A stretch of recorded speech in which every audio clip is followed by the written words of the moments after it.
Donc notre thème de ce matin, le sujet de notre prédication de ce matin est « Ne crains plus le diable et les sorciers ». Amen. Ne crains plus le diable et le sorcier. Et nous allons nous appuyer sur le texte qui se trouve dans Hébreux chapitre 2, verset 14. Nous allons faire plusieurs lectures, mais notre lecture, je crois, qui traduit assez bien le message de ce matin, se trouve dans Hébreux chapitre 2, verset 14, au verset 15, qui dit « Ainsi donc, puisque ses enfants ont en commun le sang et la chair, lui aussi, pareillement, a partagé la même condition pour réduire à rien, par sa mort, celui qui détenait le pouvoir de la mort, c'est-à-dire le diable, et délivrer tous ceux qui, par crainte de la mort, étaient retenus dans l'esclavage toute leur vie. » Amen. Nous avons au travers de ce verset le résumé de l'évangile, la puissance de l'évangile.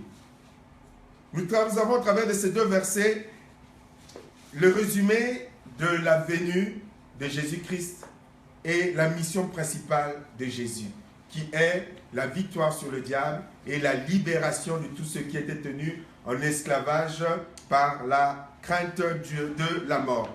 J'ai l'habitude de dire que peut-être que ce verset a été écrit vraiment, j'aime à le dire, pour les Africains, en tout cas pour tous ceux qui sont, même les Haïtiens, ne faisons pas de discrimination, amen, pour tout le monde, mais surtout ceux qui sont confrontés plus ou moins directement au pouvoir occulte, à la puissance occulte, nous qui naissons dans des traditions, dans des cultures où il y a déjà cette connaissance du monde occulte qui voudrait détruire, qui voudrait faire mourir les gens, qui voudrait, comme on a l'habitude de le dire, qui voudrait manger les êtres humains.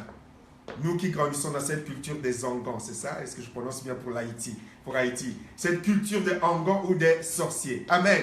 Donc il nous le résume, qui dit que Jésus-Christ est venu pour libérer ceux qui étaient esclaves de la peur de la mort. Amen. Nous sommes nés, nous avons grandi pour la plupart d'entre nous dans cette culture de la peur de la mort, dans cette culture de la peur d'être programmés par les sorciers, de sorte que les sorciers puissent nous manger. Et ce message m'a été inspiré par le Seigneur parce que, comme vous l'avez constaté, nous nous approchons de la fin de l'année. Amen. Nous nous approchons de la fin de l'année et il est courant, il est de coutume dans beaucoup d'églises, lorsque s'approche la fin de l'année, tout le mois de décembre est un mois qui est consacré au jeûne et prière afin d'être protégé de la programmation des sorciers qui seraient ou qui sont dans nos familles. Donc, dans beaucoup d'églises, les gens se préparent, s'apprêtent à jeûner pendant tout le mois de décembre jusqu'au 31 pour que le sorcier ne le mange pas, pour que l'angan ne le mange pas, pour que les forces occultes qui ont programmé une fête dans leur milieu occulte ne puissent pas les conduire à la mort. Amen. Peut-être que certains parmi vous ici, parce que c'est une doctrine qui est tellement courante maintenant que même les chrétiens qui vont dans des églises, on va dire traditionnelles, lorsqu'arrive le mois de décembre, en cachette, nous avons des chrétiens quand même s'ils ne le disent pas à leur pasteur, en cachette également, vont jeûner et prier pour qu'ils soient protégés des sorciers. Nous avons des chrétiens qui, en cachette, vont aller dans ces ministères dits de délivrance, qui vont aller dans ces ministères dits de libération. Nous avons, même dans les églises courantes, on a des connaissances, on a des chrétiens qui vont en cachette également chercher à jeûner et prier parce qu'ils sont dans la peur, ils sont dans la crainte. Et beaucoup même deviennent très, très croyants. Ils vont fréquenter un peu plus régulièrement certaines églises ou certains groupes de prière parce qu'ils sont dans la peur d'être à l'ordre du jour du repas des sorciers de leur famille. Amen. Et donc, c'est pour cela que Dieu m'a mis à cœur de pouvoir aborder ce thème ce matin pour que nous puissions être conscients que lorsque nous sommes enfants de Dieu véritable, nous n'avons pas à vivre dans cette crainte. Nous n'avons pas à vivre dans cette peur. Lorsque tu es un enfant de Dieu véritable, vous savez que le sorcier n'a pas besoin d'attendre la fin de l'année pour te programmer. Amen. Les sorciers, le diable n'a pas besoin d'attendre la fin de l'année pour te programmer. Le temps dans le monde spirituel, ce n'est pas le temps dans le monde physique. Le sorcier n'a pas besoin d'attendre le 31 décembre pour dire nous aussi, le 25, on va manger notre méchoui. Donc on va programmer je ne sais pas trop qui. Ils n'ont pas besoin d'attendre le 31 pour dire on va programmer je ne sais pas trop qui. C'est pas comme ça dans le monde occulte. Sauf, éventuellement, quand je le préparais, mon message, que je m'apprêtais à dire ce que je viens de vous dire, le Seigneur m'a rappelé une chose pour préciser encore un détail important. C'est vrai qu'il y a certaines personnes qui signent des pactes à l'année. Amen, comme nous prenons des forfaits à l'année, il y a certaines personnes qui signent des pactes à l'année. Et ces personnes, lorsque se rapprochent, c'est vrai, la fin de l'année, cherchent qui ils peuvent donner à leur place avant la fin de leur engagement, avant la fin de leur pacte. Donc, ils sont obligés, certains parents, de donner leurs enfants, de donner leurs neveux, de donner leurs nièces, de donner peut-être même certains, leur père ou leurs parents ou les plus proches, surtout nos hommes, les hommes politiques, entre autres, ou les hommes d'affaires, entre autres, certains qui ont acquis leur pouvoir ou leur richesse grâce au monde occulte, certains parmi eux, beaucoup parmi eux, signent leur engagement à l'année. C'est vrai que ceux-là, avant la fin de l'année, sont déjà en train de chercher quel fils je vais donner, quelle fille je vais donner, quelle nièce je vais donner, quel enfant je vais donner pour sauver ma propre vie. C'est vrai pour ceux-là. Mais de façon générale, dans le monde occulte, ils n'ont pas besoin d'attendre la fin de l'année pour te programmer. Amen. Ils n'ont pas besoin d'attendre la fin de l'année pour te programmer. Donc le Seigneur voulait attirer notre attention sur ce que j'ai l'habitude aussi dans mon livre, j'en parle, de ceux qui ont ces derniers, donc ceux qui croient ce que je viens de dénoncer, qui donc, à l'approche de la fin de l'année, ont une grande foi dans le diable. Amen. Ont une grande foi dans le diable, ce que j'appelle le transfert de la foi. Amen. Transfèrent leur foi. Parce que maintenant, pourquoi est-ce qu'ils vont jeûner, ces soi-disant chrétiens? Pourquoi est-ce qu'ils vont jeûner? Parce qu'ils sont convaincus que le diable ou les sorciers ont la capacité de programmer et de décider de leur mort. Si un chrétien le croit, ça veut dire qu'il transfère sa foi. Ça veut dire qu'il a plus foi en la puissance du sorcier et du diable de mettre fin à sa vie, au lieu d'avoir foi en la puissance de Dieu. La peur est une expression de foi. Amen. La peur est une expression de foi. La peur est un transfert de la foi. Et donc Dieu m'a fait écrire, si vous croyez en leur capacité de vous nuire, alors vous leur donnez la possibilité de manipuler les circonstances. Amen. Quand tu es dans la peur, tu donnes la foi, le pouvoir au diable. C'est une cession de droit. Tu donnes le pouvoir au diable, puisque c'est même une invitation. Il y a des endroits où le diable n'est pas omnipotent comme Dieu, ni omniprésent comme Dieu. Donc il y a des endroits où il n'est pas, et que tu te mets à les chasser là où ils ne sont pas, c'est une invitation. Tu les invites. Amen. Tu les invites. J'ai connu une personne qui était comme ça, qui avait l'habitude, qui avait des problèmes spirituels, des problèmes dans sa vie, et qui passait son temps à invoquer le sang de Jésus, qui passait son temps à lier les démons, qui passait son temps à chasser, et la situation ne s'arrangeait pas. Un chrétien, du moins. Je reviendrai là-dessus. La situation ne s'arrangeait pas. Et cette personne est venue me voir, je lui ai dit, mais attends, est-ce que tu es un enfant de Dieu? Oui. Si tu es un enfant de Dieu, pourquoi tu crois que le diable a autant de droits dans ta vie? Pourquoi tu crois que le diable a la capacité de te bloquer? Pourquoi tu crois que le diable a la capacité d'empêcher Dieu de te bénir? Pourquoi tu crois que le diable a cette puissance? Et j'ai expliqué. Si tu crois cela, ça veut dire que tu as plus foi dans le diable. Et donc si tu as plus foi dans le diable, tu es en train de dire au diable, le diable, tu as les droits dans ma vie. Et si tu dis au diable que tu as les droits qu'il a les droits dans ta vie, donc tu leur donnes la capacité de manipuler les circonstances de ta vie, tu les appelles. Et le diable, les démons peuvent dire, mais nous on n'a rien dit. Lui, il a confessé que je suis capable de bloquer son embauche. Je suis capable de bloquer ses papiers. C'est lui qui m'a appelé. J'étais pas là, j'avais pas le droit. Lui, par ses déclarations, en train de m'accorder des droits. Je viens prendre mon droit dans sa vie. Je viens prendre mon droit dans son existence. J'étais pas là, mais il m'invoque. Il m'invoque dans tout. Même lorsque je me tape quelque part, il m'invoque. Il se tape contre un truc, il m'invoque. Donc il est en train de dire que je dirige sa vie. Et nous savons que les démons ont un pouvoir de manipulation des circonstances et des événements.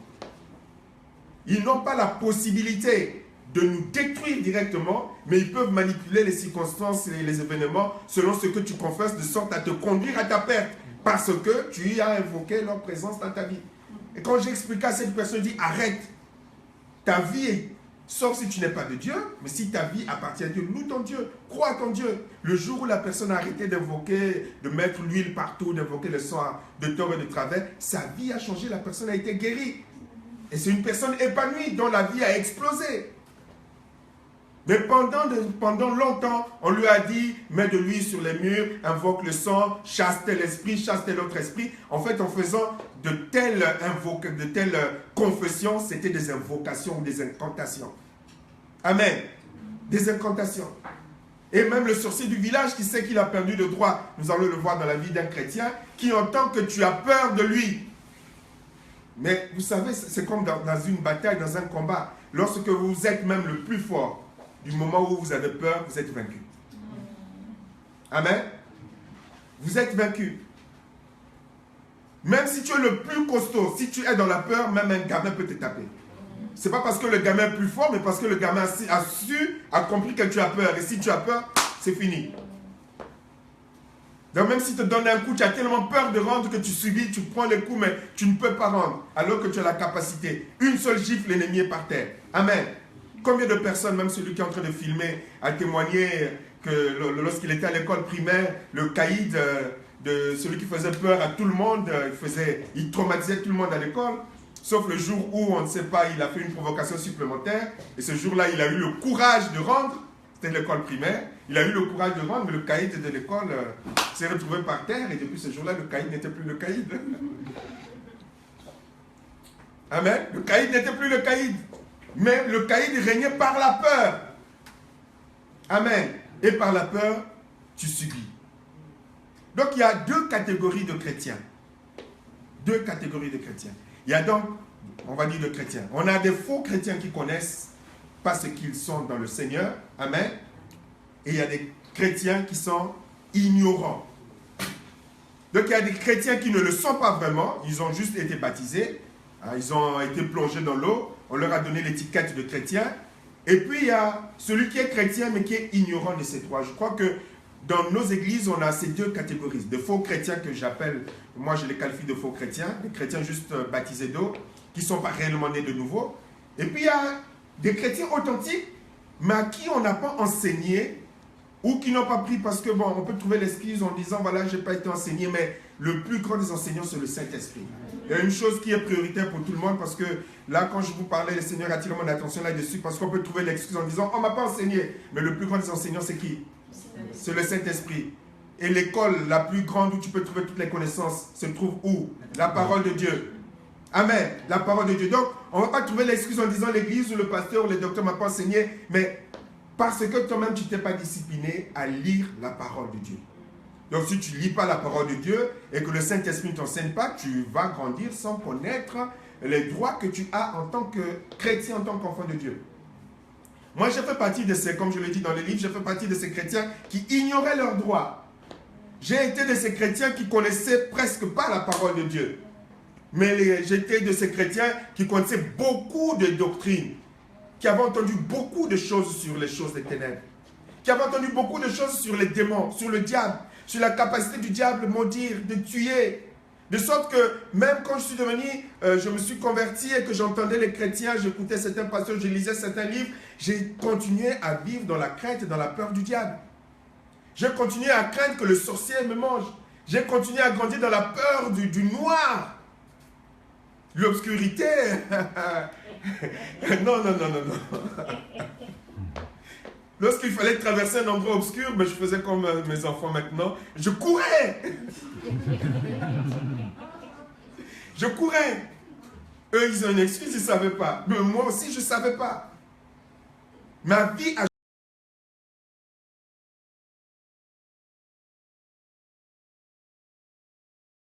un ennemi vaincu.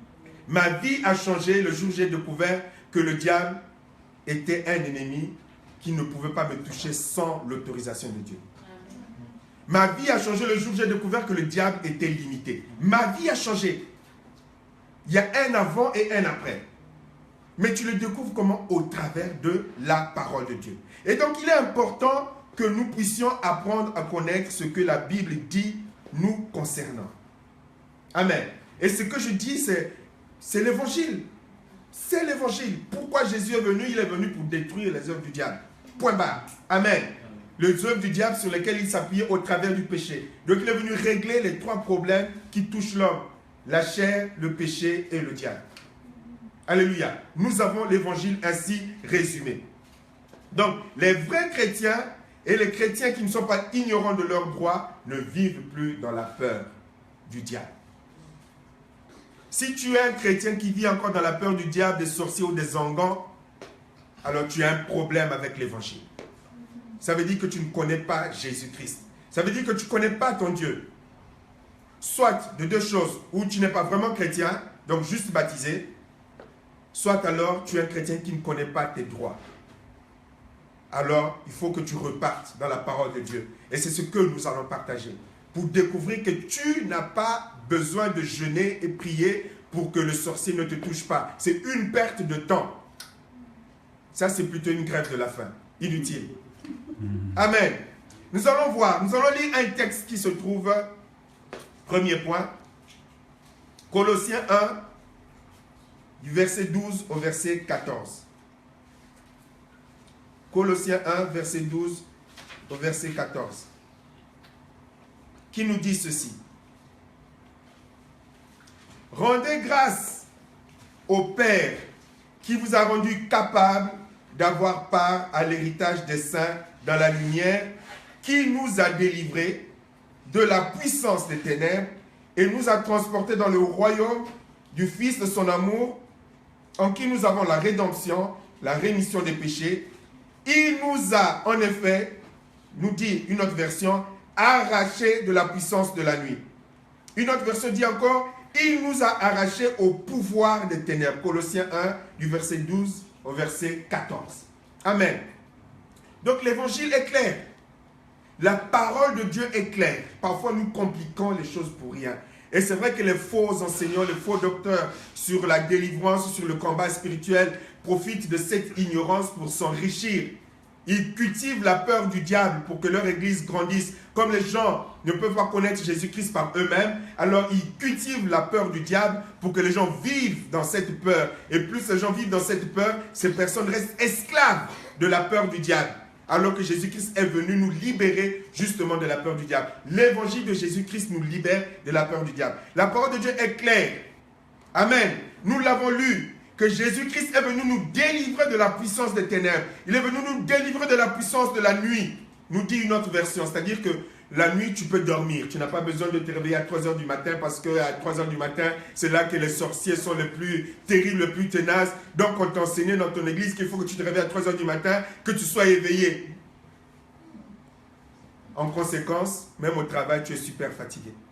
Tu es super énervé. Tu es super irrité. Dors la nuit.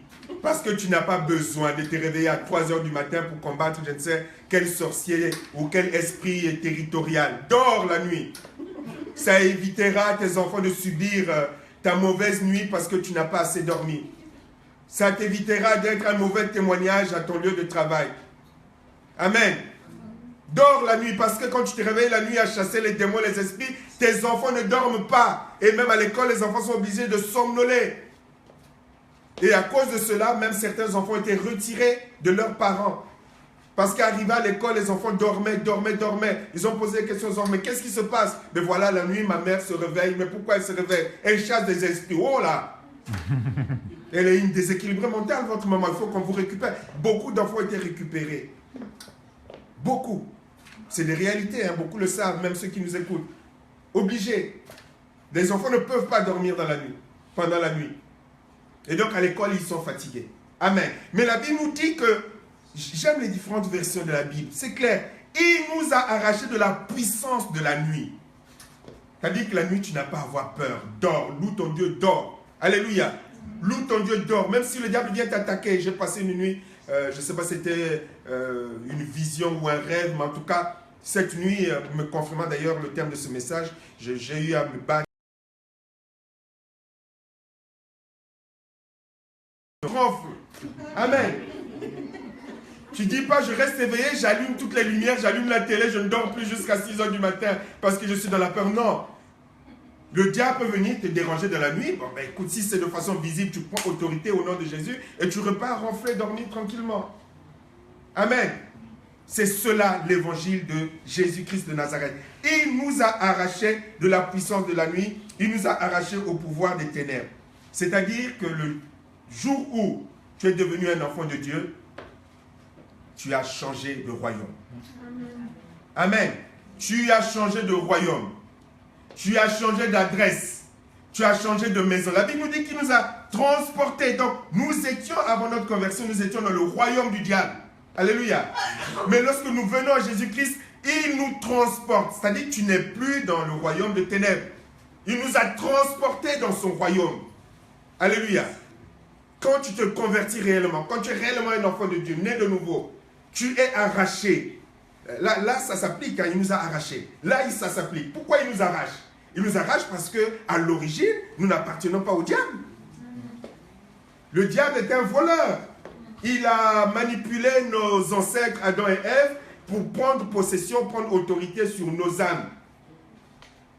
Mais nous n'appartenons pas. Aucun être humain appartient au diable. À l'origine, Dieu n'a pas créé l'être humain pour qu'il appartienne au diable. Mais nos ancêtres Adam et Ève se sont livrés au diable. Et donc le diable nous a récupérés. Et le vrai propriétaire a dit non, je ne vais pas laisser mes objets, non. Je ne vais pas laisser mes créatures entre les mains d'une personne qui les a servis avec autant de souffrance. Et Dieu, dès le jardin d'Éden, va dire, je vais donner mon fils. Et quand Jésus-Christ s'est sacrifié pour nous, Dieu, en payant le prix, va aller dans le royaume des ténèbres, nous arracher, dit, mais il n'a pas demandé l'autorisation au diable. Il a pris de ses mains et je reprends ce qui m'appartient. C'est pour ça qu'il nous a arrachés. Il dit, je viens reprendre ce qui m'appartient. Il m'a arraché. Moi, j'étais dans le royaume des ténèbres. Tu étais dans le royaume des ténèbres. Tu étais une personne qui appartenait au diable. Nous le savons tous avant notre conversion, les choses dans lesquelles nous étions. Mais il est venu nous arracher. Et nous a transportés dans le royaume des lumières. Et dans ce royaume de lumière, qui devient ton royaume, le diable n'a pas accès. Amen. Il n'a pas de visa pour arriver au royaume de Dieu. Alléluia. Il n'a pas de visa, ou il n'a plus de visa, parce que certains théologiens me diraient, mais dans Job, il est écrit que, voilà, il était parti, il a été rassemblé, il a dit à Dieu. Alléluia. Certains théologiens pouvaient me le rétorquer. Mais la Bible nous dit qu'il a été précipité également dans Apocalypse chapitre 10, l'accusateur de frères. Il n'y est plus, il n'a plus accès. Et dans ce royaume, il n'a pas de droit. Il faut les papiers. Les papiers, dans le royaume de Dieu, il faut croire en Jésus-Christ comme Sauveur et Seigneur. Là, tu as tes papiers du royaume de Dieu. Mais le diable ne peut pas avoir ce papier. Amen. Donc, tu as changé de royaume. Tu as changé d'adresse. De sorte que même le sorcier de ton village, s'il veut t'atteindre, il ne peut pas le faire. Parce qu'il ne sait pas là où tu habites dans le royaume de Dieu. Il savait où tu habitais dans le royaume du diable. Mais dans le royaume de Dieu, il ne sait pas où tu habites. Il ne connaît pas ton adresse spirituelle. Tout ce qu'il sait, on le voit tout à l'heure, c'est que tu as changé de royaume. Amen. Tu as changé de royaume. Ça, c'est une image pour que nous puissions comprendre. Vous savez, nous qui venons de l'Afrique, parfois lorsque nous allons en Afrique, les gens nous donnaient à l'époque des lettres ou même des cadeaux. Tu es en région parisienne, ah, tu vas en France, oui, oui. Bon, j'ai une lettre, tu vas donner à mon... Il est où? Il est à Lille. Oui, mais tu vas donner. Les gens, ils imaginent que Lille, c'est Paris, quoi. Ils vous donnent des cadeaux, des courriers pour les gens en France, et la personne est à Marseille, mais tu dis, mais je suis à Paris, mais pour eux, Paris, Marseille, c'est pareil. Ça va arriver. Ils n'imaginent pas que le colis, après, il faut que tu payes. Amen. Ils ne connaissent pas. Le sorcier ne connaît pas. Je donne cet exemple pour dire, c'est un peu la même chose. Le sorcier ne connaît rien du royaume de Dieu. C'est une confusion pour lui. C'est un monde invisible pour lui. Ils peuvent programmer. Ils peuvent toujours programmer. Mais ils ne te trouveront pas. Ils peuvent toujours envoyer des flèches. Mais les flèches ne pourront pas t'atteindre. Amen. Parce que tu as changé de royaume. Tu as changé de maison. Alléluia. Donc, tu as maintenant, par le nom de Dieu, par le nom de Jésus-Christ, reçu l'autorité de Dieu. Et cette autorité, nous le comprenons encore davantage lorsque nous allons dans la parole de Dieu. Nous allons lire. Dans Colossiens toujours, chapitre 2, verset 14. Colossiens chapitre 2, verset 14. Qui dit ceci? Il a effacé l'acte dont les ordonnances nous condamnaient et qui subsistait contre nous. Il l'a détruit en le clouant à la croix. C'est des textes que nous connaissons. La parole de Dieu n'est pas compliquée. C'est simple. Ce sont les hommes qui cherchent à compliquer les choses. On n'a pas besoin de faire la théologie pour rendre gloire à Dieu lorsque nous lisons la parole de Dieu. Il a effacé l'acte dont les ordonnances nous condamnaient et qui subsistait contre nous, et il l'a détruit en le clouant à la croix. Une autre version dit, car il a annulé l'acte qui établissait nos manquements à l'égard des commandements, et il l'a effacé en le clouant sur la croix. Là, il a désarmé toute autorité, tout pouvoir, les donnant publiquement en spectacle quand il les a traînés dans son cortège triomphal après sa victoire à la croix. Qu'est-ce qu'on a besoin de comprendre là-dedans? Quand la Bible dit qu'il a effacé, il a effacé. Quand la Bible dit qu'il a annulé, il a annulé. De sorte que nous ne devons plus rien au diable. Amen. Le diable, lorsqu'on devait quelque chose au diable et aux sorciers de nos villages, à cause peut-être des péchés de nos ancêtres, mais on a déjà vu que lorsque nous venons à Jésus-Christ, cet héritage-là prend fin. Si vous n'avez pas suivi la prédication concernant la fin de l'héritage des malédictions des parents, vous pouvez les trouver sur YouTube. Lorsque tu viens à Jésus-Christ, il efface tout. Amen. Tout. C'est pour cela que la Bible dit que si quelqu'un est en Christ, c'est une nouvelle créature. Il efface toute dette spirituelle, de sorte que nous ne devons plus rien au diable. Alléluia. Amen. Alors quand je préparais, vous savez, Dieu est magnifique. Il m'a donné cette pensée. Imaginez que votre propriétaire vous dise que votre loyer est annulé à vie. Ah, j'aime Dieu. Il me l'a fait écrire. Imaginez que votre propriétaire vous dise votre loyer est annulé à vie. Amen. Imaginez que votre banquier vous dise que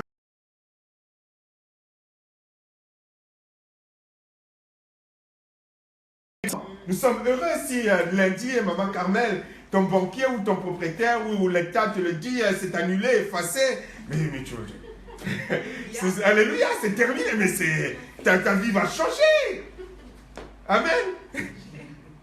Je crois que les uns comme les autres, nous sommes concernés par ces différents exemples. Tout va changer si on te dit, ou l'État, ou le propriétaire, ou le banquier va te dire, tout est fini. Tout va changer dans nos vies, on va être les mêmes. C'est pareil, même 1 milliard de fois spirituellement. Jésus-Christ est venu tout payer. Nous ne devons plus rien au diable. Tu ne dois plus rien au diable. Il n'y a même plus d'histoire, mon papa a fait, ma maman a fait. C'est terminé. Jésus-Christ a tout payé. A tout payé. Alléluia. Et donc à partir de là, la parole de Dieu a raison de dire qu'il n'y a plus de condamnation. Le diable a perdu tous les droits. Tous les droits. Qui pourraient faire que tu aurais pu conserver cette peur, cette crainte du démon. Mais la Bible nous dit qu'il a tout payé. Alors pourquoi tu vas avoir peur? Qu'est-ce que tu dois au diable pour que tu vives dans la peur du diable? Qu'est-ce que tu dois aux sorciers pour que tu vives dans la peur des sorciers? C'est pour ça que je disais en préambule tout à l'heure, sauf si tu n'es pas un enfant de Dieu. Le Seigneur Jésus-Christ, avant la croix, a dit, voilà, le prince de ce monde vient à moi, mais il n'a rien en moi. Amen. Et il a pu sortir vainqueur des différentes tentations. Mais nos églises sont remplies de faux chrétiens ou des chrétiens charnels qui vont encore dans le royaume du diable, qui travaillent encore avec le diable. Quand je parle de travailler encore avec le diable, ce n'est pas les choses occultes, mais je veux dire par rapport aux choses du monde qui sont les éléments des choses du diable, qui fait qu'ils attirent eux-mêmes encore les droits.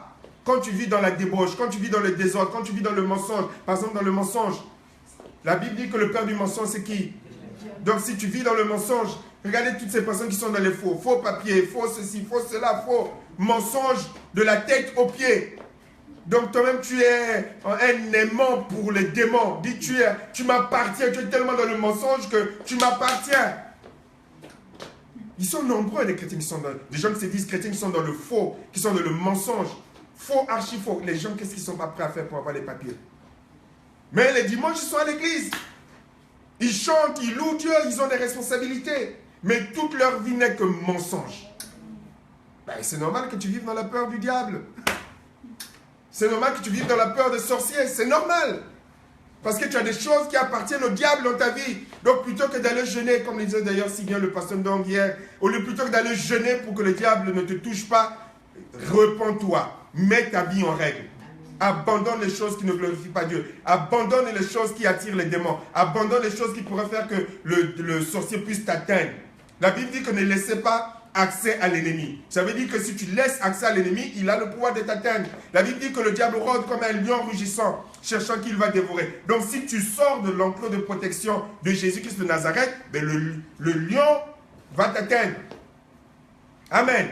Va t'atteindre. Si tu vas sur le terrain du diable, tu seras touché. Alors là, tu as effectivement raison d'avoir peur que les sorciers puissent te bouffer. Mais sinon, tu n'as pas à vivre dans la peur.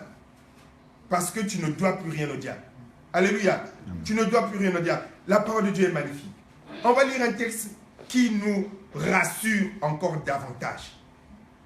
Qui se trouve dans Éphésiens chapitre 2, verset 6. Vous voyez, ce n'est pas de la théologie. C'est la parole de Dieu. Accessible à toute personne qui voudrait se laisser enseigner par le Saint-Esprit. Éphésiens chapitre 2, verset 6, qui nous dit « Il nous a ressuscités ensemble et nous a fait asseoir ensemble dans les lieux célestes en Jésus-Christ. Par notre union avec Jésus-Christ, Dieu nous a ressuscités les uns, c'est une autre version, les uns avec les autres et nous a fait siéger les uns et les autres dans le monde céleste, dans notre union avec Jésus-Christ. »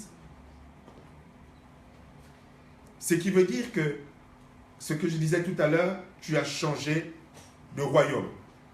Amen. Tu as changé de royaume. Et dans le royaume de Dieu, la Bible nous dit que nous sommes assis où? Dans les lieux célestes. Assis dans les lieux célestes en Jésus-Christ. Voir que notre positionnement en tant qu'enfant de Dieu change. Avant, nous étions dans les ténèbres avec le diable où il pouvait faire n'importe quoi. Non seulement celui que vous voyez là, ce n'est pas le vrai Guy Rémy. Hein. Amen. Le vrai Guy Rémy, il est dans les lieux célestes en Jésus-Christ. Alléluia. Le vrai, le véritable, il est dans les lieux célestes en Jésus-Christ. Amen. Si tu es réellement un enfant de Dieu, tu es dans les lieux célestes en Jésus-Christ.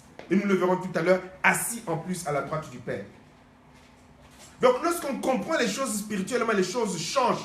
Alléluia. Les choses changent. Donc la Bible nous dit, et j'insiste là-dessus selon les différentes versions, nous dit que nous sommes, il y a une version qui dit que nous sommes assis. Une autre version nous dit que nous siégeons. Une autre version nous dit que nous régnons dans les lieux célestes en Jésus-Christ. Assis, siéger et régner dans les lieux célestes. Vous voyez que nous ne sommes plus devenus, on n'est plus n'importe qui. Adélie, tu n'es pas n'importe qui. Amen. Même si parfois tu es allongé là, malade et que tu as lité, tu es assise dans les lieux célestes en Jésus-Christ de Nazareth. Ce n'est que la chair, ça.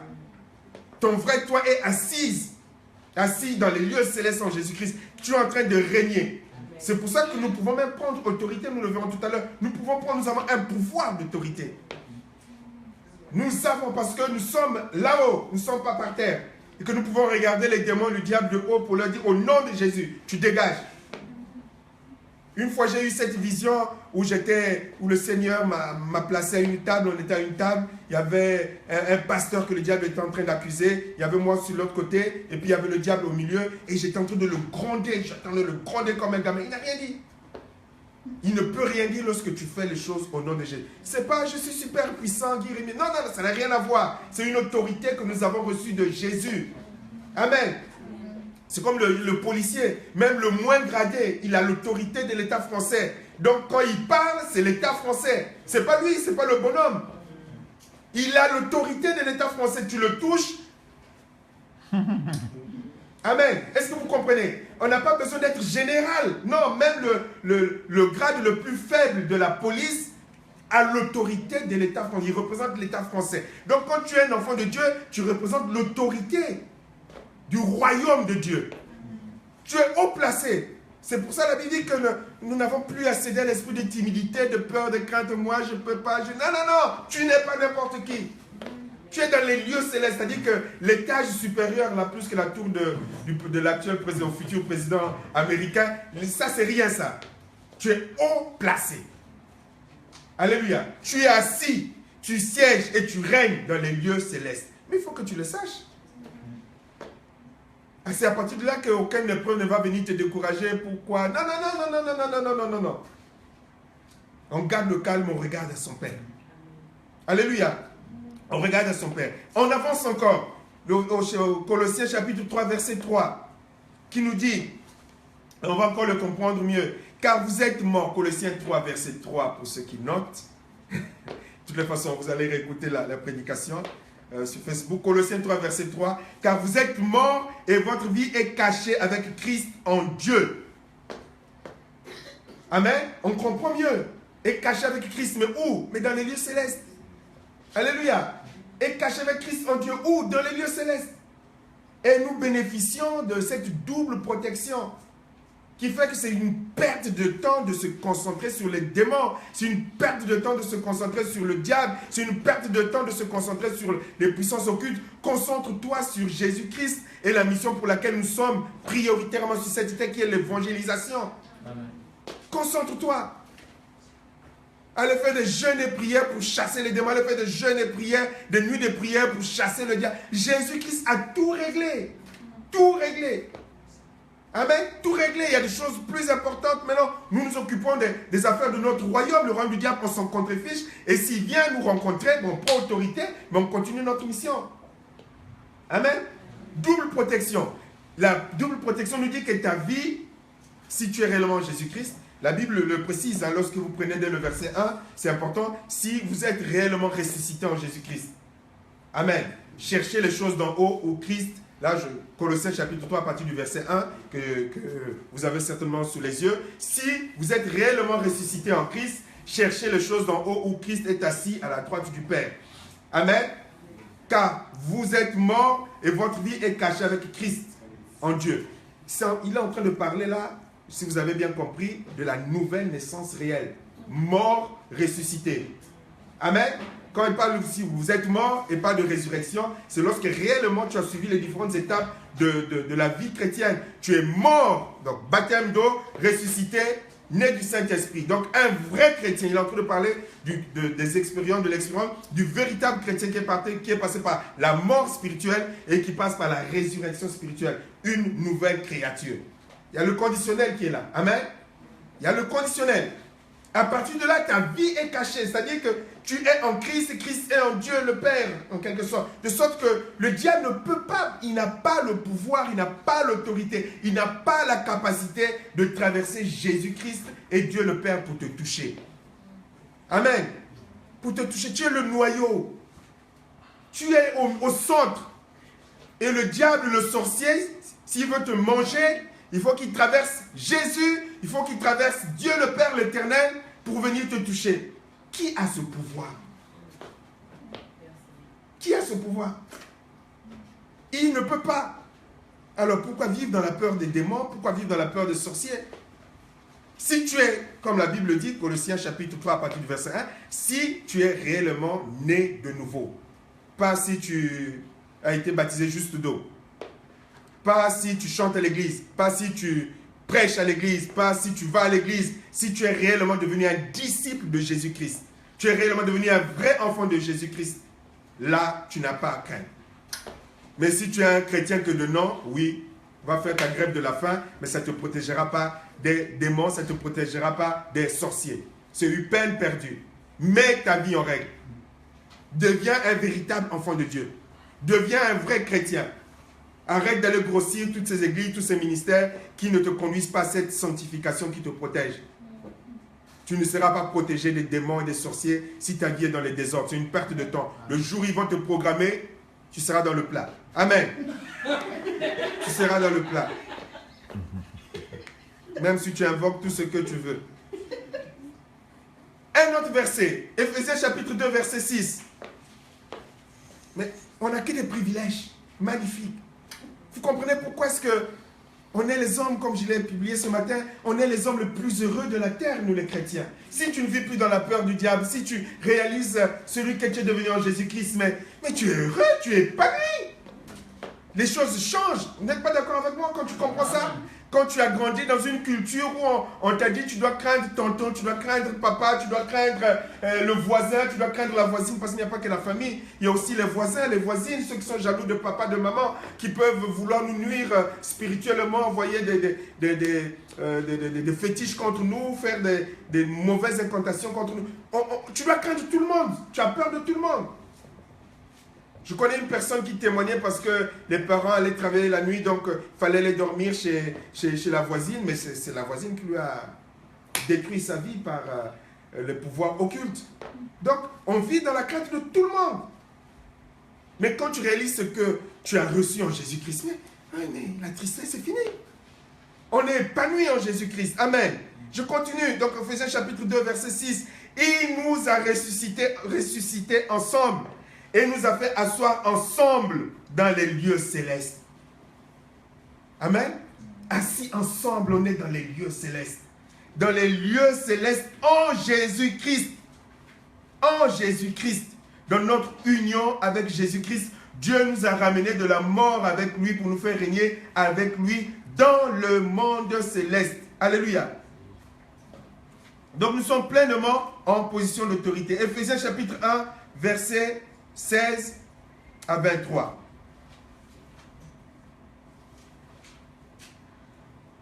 Éphésiens chapitre 1, verset 16 à 23. Je ne cesse. Et là, vous allez comprendre pourquoi est-ce que lorsque vous lisez l'apôtre Paul, il est plein, c'est un fou amoureux de Jésus. J'espère que vous êtes fou amoureux de Jésus. Parce que lorsque vous avez quelqu'un, une personne qui vous a fait tant de bien, mais tu es fou amoureux, quoi. Tu es fou amoureux. Il est fou amoureux de Jésus. Et il va l'exprimer. Je ne cesse de rendre grâce pour vous, faisant mention de vous dans mes prières, afin que le Dieu de notre Seigneur Jésus-Christ, le Père de gloire, vous donne un esprit de sagesse et de révélation dans sa connaissance, et qu'il illumine les yeux de votre cœur pour que vous sachiez quelle est l'espérance qui s'attache à son appel? Quelle est la richesse de la gloire de son héritage qu'il réserve aux saints? Et quelle est envers nous qui croyons l'infinie grandeur de sa puissance, se manifestant avec efficacité par la vertu de sa force? Il l'a déployé en Christ, en le ressuscitant de mort et en le faisant asseoir à sa droite dans les lieux célestes, au-dessus de toute domination, de toute autorité, de toute puissance, de toute dignité et de tout nom qui se peut nommer, non seulement dans le siècle présent, mais encore dans le siècle à venir. Il a tout mis sous ses pieds et il a donné pour chef suprême à l'Église qui est son corps, la plénitude de celui qui remplit tout en tous. Amen. Oh là là, quelle explosion de louanges. Amen. Dis, je prie, et c'est ma prière pour toi qui m'écoute ce matin ou qui m'écoutera plus tard. La prière que l'apôtre Paul dit, je prie pour que Dieu te donne un esprit de sagesse et de révélation dans sa connaissance pour que tu comprennes ce que nous sommes en train de partager. Parce que si tu le comprends, ta vie va changer. Tu vas recevoir le véritable évangile. Ta vie va changer complètement. Tu ne vas plus être un chrétien triste, malheureux, minable, incapable, limité, vivant dans la peur, la tête basse. Mais tu vas être un chrétien épanoui. Épanoui. Épanoui. Et là, l'apôtre Paul le dit afin que vous compreniez, que tu comprennes envers nous qui croyons l'infinie grandeur de sa puissance. Ce n'est pas que du bon français, ça. C'est une description, si possible, de la capacité de Dieu. L'infinie grandeur de sa puissance. C'est-à-dire que ce n'est pas limité. Infinie grandeur de sa puissance. Une autre version dit, pour mieux comprendre, la puissance extraordinaire de Dieu. Amen. Extraordinaire de Dieu. Ça donne envie de sauter en l'air. Alléluia. C'est ce sentiment, le jour où je l'ai compris par le Saint-Esprit, au travers de la parole de Dieu, ça m'a libéré. Et c'est permanent. Permanent. Amen. Permanent. tu comprends que Dieu, ton Père, a une puissance illimitée. Et le diable a une puissance illimitée. Nous l'avons déjà vu. Limité. Le diable est limité. Le diable ne peut pas aller au-delà des limites que Dieu fixe. Le diable ne fait pas ce qu'il veut. Le diable ne fait que ce que Dieu a prévu qu'il doit faire. Même dans ta vie, lorsque Dieu le permet, il ne fait que ce que Dieu a prévu de faire. De sorte que finalement, tu te retrouves avec une louange, une adoration extraordinaire à l'égard de Dieu. Amen. Même quand Dieu permet que les ennemis nous attaquent, c'est au contrôle, sous contrôle. C'est plus tard que nous perdons notre temps, nous lamenter, à pleurer. Mais plus tard, tu réalises qu'avec l'expérience, bien sûr, au début, quand ça t'arrive la première fois, tu te lamentes, mais après, une fois que tu as fait l'expérience, tu comprends que toute chose concourt au bien de ceux qui aiment Dieu. Tout! L'infinie grandeur de sa puissance. La puissance est quel démon, quel sorcier a une puissance qui soit semblable à notre Père. Aujourd'hui, le monde est en train de voler en éclats. Mais pour nous qui connaissons la parole de Dieu, nous savons que tout ce qui est en train de se passer est écrit déjà dans la parole de Dieu. Amen. Tout ce qui est en train de se passer est écrit dans la parole de Dieu.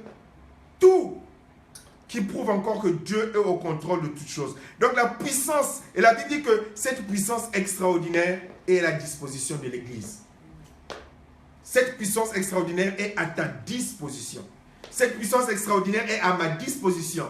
Cette puissance extraordinaire, oui, est à ta disposition. Toi qui te sens faible, qui te sens limité, qui te sens minable, qui te sens moins que rien. Non, cette puissance est à ta disposition si tu as réellement la foi en Jésus-Christ. C'est pour ça que le Seigneur dira dans Luc chapitre 10, verset 19, « Voici, je vous ai donné le pouvoir de marcher sur toute la puissance de l'ennemi. Et rien ne peut vous nuire. » Luc 10, 19, « Je vous ai donné le pouvoir. » Nous, chrétiens, nous devons réaliser, au lieu de perdre notre temps avec les démons et les sorciers, appliquons, exerçons l'autorité que Dieu nous a donnée. Il a dit, voici les miracles qui accompagneront ceux qui auront cru en mon nom. Accomplissons ces miracles. Dieu n'a pas changé. Nous avons un travail spirituel à faire. Nous avons beaucoup de choses à faire, mais nous perdons notre temps sur les démons, les sorciers. Le mois de décembre, va évangéliser. Amen. Va parler de Jésus-Christ. Va évangéliser même les chrétiens. Va leur dire, mais tu perds ton temps, sors de là. Parle-lui de l'évangile. Il y a beaucoup de chrétiens qui ont besoin d'être évangélisés. Beaucoup. Évangélisez les chrétiens. Ou ceux qui se disent chrétiens. Dites-leur que l'évangile de Jésus-Christ libère. Dites-leur que l'évangile de Jésus-Christ donne la paix. Dites-leur que l'évangile de Jésus-Christ donne la joie. Dites-leur que l'évangile de Jésus-Christ enlève la peur, la crainte. Un mois de décembre que tu vas perdre bêtement en vivant dans la peur et dans la crainte. Parce que tu dois jeûner et prier pour que le sorcier ou l'angon ne puisse pas te toucher. Tu as reçu. Nous avons reçu l'autorité. Amen. Qu'est-ce que tu ne peux pas faire? Quand tu comprends ça, qu'est-ce que tu ne peux pas faire? Qu'est-ce qui va te limiter, Adélie? Qu'est-ce qui va te limiter, Carmel? Qu'est-ce qui va te limiter, Michel? Mon frère, Jérôme, qu'est-ce qui va te limiter si tu es dans le Seigneur Jésus-Christ? Qu'est-ce qui peut nous limiter? Un malade, tu pries au nom de Jésus, il peut guérir. Le démon ou un démoniaque ou quelqu'un de possédé ou quelqu'un qui a un esprit, tu as l'autorité. Au lieu d'avoir peur, je vais appeler le pasteur Guy Rémy qui a écrit le livre sur le combat spirituel. Tu peux prendre l'autorité. Au nom de Jésus. Même les gens, vous savez que même les gens qui sont païens, qui comprennent qu'ils peuvent invoquer Jésus contre les puissances occultes, vous savez que les démons s'enfuient. Ils s'enfuient. Hein? Je ne parle pas des charlatans. Ils s'enfuient. Même quelqu'un qui n'est pas baptisé, converti, mais parce qu'il a appris, peut-être qu'il écoutera ce message, on va lui dire qu'au nom de Jésus-Christ, tu peux chasser les démons. Il peut le faire et les démons vont partir. Mais nous avons peur des démons. Il y a un petit bruit là, la peur totale, je dois allumer la télé. Il y a mieux encore, je vais dormir avec mon enfant, comme si l'enfant va nous protéger des attaques. Mais c'est ce que les chrétiens font, Dieu. Non, je ne veux pas dormir seul. Viens dormir avec moi. Amen. Amen. Dieu a donné cette autorité à l'Église. Et il est, vous avez lu, au-dessus de toute domination, au-dessus de toute autorité, au-dessus de tout pouvoir, au-dessus de tout nom qui se peut être nommé dans le siècle présent, le siècle à venir. C'est-à-dire que si le diable dit je veux fabriquer un autre démon, déjà Dieu a déjà tout prévu. Le nom de Jésus sera au-dessus de ce démon-là. Amen. Il sera au-dessus de ces démons. Si on te dit que dans ta famille, il y a il y a une malédiction puissante qui est sortie, ils sont tous en train de mourir bizarrement. Tu dis, mais non, moi, Jésus-Christ m'a sauvé, j'ai l'autorité de Jésus, et j'ai cette autorité, quelle que soit la puissance de ce démon-là, même si l'oncle n'a plus de cheveux sur la tête, même si tous les cheveux sont blancs, quel que soit, même si le chef du village, je ne sais pas trop qui, même si c'est un sacrifice puissant qu'il a pris pour devenir ministre ou président, c'est prévu. Quel que soit le nom par lequel je suis protégé est déjà au-dessus de ce pouvoir, est déjà au-dessus de cette puissance. Il n'y a rien de nouveau. Et au nom de Jésus-Christ, sans trembler, j'aimerais te dire, les démons vont s'en aller. Il n'y a pas de ministère spécial pour chasser les démons, réservé à une catégorie de super spirituels. Non! Tu es un enfant de Dieu. Au nom de Jésus, la Bible nous le dit, tu as l'autorité de chasser les démons. Tu as, je le redis, tu as l'autorité de chasser les démons. Tu n'as pas besoin d'aller donner ton argent à je ne sais quelle église ou quel ministère qui ne te protégera finalement pas. Puisque 5 ans après, 20 ans après, 30 ans après, tu es toujours dans la peur des démons. Il y a quelque chose qui ne va pas. Il y a quelque chose qui ne va pas. Et encore, j'aime la précision, j'aime la parole de Dieu. Avec une précision extraordinaire, je pourrais vous garder ici toute la journée. Apocalypse chapitre 1, verset 18. Au cas où on aurait des doutes encore, ou au cas où tu aurais encore des doutes. Apocalypse 1, verset 18 qui dit, et c'est le Seigneur qui parle, qui dit, le vivant, je suis mort, mais je suis vivant à tout jamais, c'est-à-dire que j'ai ressuscité. J'ai les clés de la mort et du séjour des morts. Amen. Alléluia. Si ce n'est pas ton jour que Dieu a décidé, ce n'est pas un homme qui décidera. Ce n'est pas une femme qui décidera. Amen. Ce n'est pas un homme, ce n'est pas une femme qui décidera. On a dans notre fédération, je crois que certains l'ont vu, ceux qui viennent à la pastorale, le pasteur qui a eu plusieurs AVC, même en plein culte, il était tombé, les gens pleuraient à l'église, les pompiers sont venus le transporter. Quand Dieu a dit, ce n'est pas ton jour, c'est Dieu qui décide. Parce qu'il a eu des attaques spirituelles, de certains qui sont dans des sectes bizarres. Mais aujourd'hui, tu l'as vu, je crois, tu l'as vu, il parle normalement. Multi-AVC, il parle normalement, il est debout, il est en forme. En pleine forme. Ça, c'est quand tu as mis ta confiance dans le Seigneur Jésus. Amen. Ce n'est pas un homme qui va décider le jour où tu vas mourir, si tu es réellement Jésus. Ils peuvent programmer, il y aura peut-être un accident, mais c'est Dieu qui va décider lorsque tu appartiens à Jésus-Christ, qui décidera le jour où tu vas partir. Amen. Alléluia, c'est Dieu. C'est Dieu. C'est pas l'oncle, c'est pas la tante, c'est pas... Ils peuvent toujours programmer. Mais ils se réaliseront tout de suite que ils ne peuvent pas te toucher. Ils ne peuvent pas te toucher. Donc en tant qu'enfant de Dieu, tu n'as pas à faire comme les hommes. La mort et le séjour de mort appartient à Jésus. Donc c'est pour cela qu'il y a des gens voilà, qui prient et qui prient ou qui rêvent qu'il y a un cercueil. Après ils disent, j'ai vu qu'il y a un esprit de mort dans ta vie. J'ai vu qu'il y a un esprit de mort dans ta vie. Mais c'est quoi cet esprit de mort? C'est quoi cette bêtise? C'est quoi ces bêtises? C'est quoi l'esprit de mort? Qu'importe. Tu as vu un esprit de mort? Mais je connais quelqu'un qui est au-dessus de tous les esprits de mort éventuels. Amen. Amen. Amen. Qu'importe. Je connais celui qui est au-dessus de tout. Tu as vu, je ne sais pas quel esprit de mort, mais je connais celui qui a autorité sur l'esprit de la mort. Donc, je ne vais pas me réveiller pour prier contre l'esprit de mort. C'est des bêtises. Non, il faut prier contre l'esprit de mort. Il faut prier contre l'esprit de mort. Pourquoi est-ce que je veux prier contre l'esprit de mort? Ma vie n'appartient pas au diable. Amen. Si ta vie appartient à Jésus, tu n'as pas prié contre l'esprit de mort. Ce n'est pas l'esprit de mort qui va décider que tu vas mourir. C'est Jésus qui détient les clés de la mort et du séjour de la mort qui décidera le jour où je vais mourir. Rêve le cercueil autant que tu veux. Ce n'est pas ça qui va m'empêcher de dormir. Amen. Amen. Donc, ce n'est pas la peine de courir parce que quelqu'un... Et c'est là où agit l'esprit de manipulation du diable. Vous avez vu comment est-ce que les gens deviennent très crédules parce qu'ils ont fait un rêve? Tout le monde prend au sérieux les rêves. Et ils oublient que le diable aussi manipule les rêves, les visions. Tout le monde, dès que quelqu'un fait un rêve, voilà, c'est la vérité. Mais qui te dit que c'est la vérité?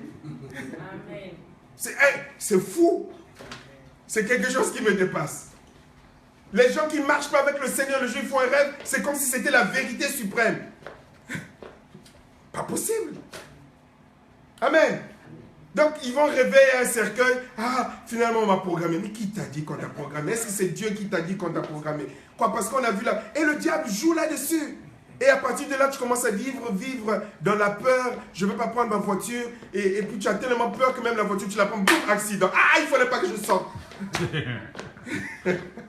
Mais tu oublies que pour un accident, il faut être deux. Il y a aussi une autre personne que le diable peut manipuler pour venir te taper, pour te dire, pour te manipuler, te dire que ah, tu vois, tu as intérêt à avoir peur. Hein? Il faut aller donner ta dîme de protection au pasteur Guy Rémy. L'offrande spéciale. Pour que tu ne meurs pas pendant ce mois de décembre. Soyons des personnes qui connaissent la parole de Dieu. Et si tu connais Jésus-Christ, tu connais ton positionnement spirituel, tu ne vas pas rentrer dans ces histoires à dormir debout. Tu vis avec ton Dieu, tu sers ton Dieu, tu pars évangéliser, mais tu ne vas pas perdre ton temps à vivre dans la peur, dans la crainte. La Bible nous le dit dans le verset que nous avons vu, Hébreux chapitre 2, 14, qu'il a arraché le pouvoir de la mort à celui qui détenait ce pouvoir. Que désormais celui qui tient les clés de la mort et du séjour de la mort, c'est Jésus-Christ. Donc, quand bien même que l'esprit de mort existera en son contre-fiche, je connais le général qui a tout pouvoir, le général des armées. Donc, cet esprit de mort ne peut pas me toucher s'il n'a pas l'autorisation. C'est Jésus-Christ qui décide, ce n'est pas un quelconque esprit de mort manipulé au travers des rêves, des visions qui ne veulent rien dire. Amen. Amen.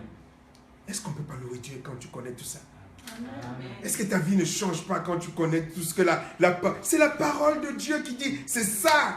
C'est sur la parole de Dieu que nous devons nous appuyer et non pas sur les faux témoignages des anciens sorciers, anciens marabouts, anciens satanistes qui viennent raconter n'importe quoi et les gens avalent au détriment de la parole de Dieu. La vérité, c'est la parole de Dieu, pas les témoignages de ça, comme tu priais d'ailleurs bien tout à l'heure les uns, pas les témoignages de l'expérience de je ne sais quel ancien sorcier, ancien marabout. Non!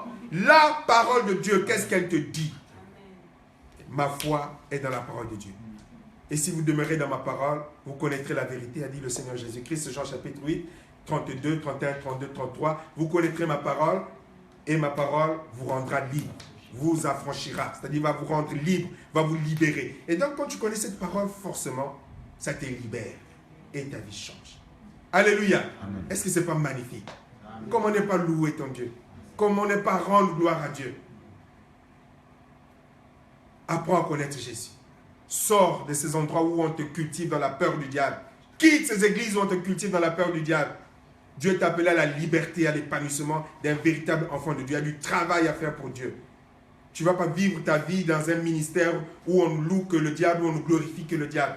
Nous vivons pour Jésus. Nous glorifions Jésus-Christ de Nazareth, notre Sauveur et Seigneur. Amen. Amen. On s'élève pour rendre gloire à Dieu.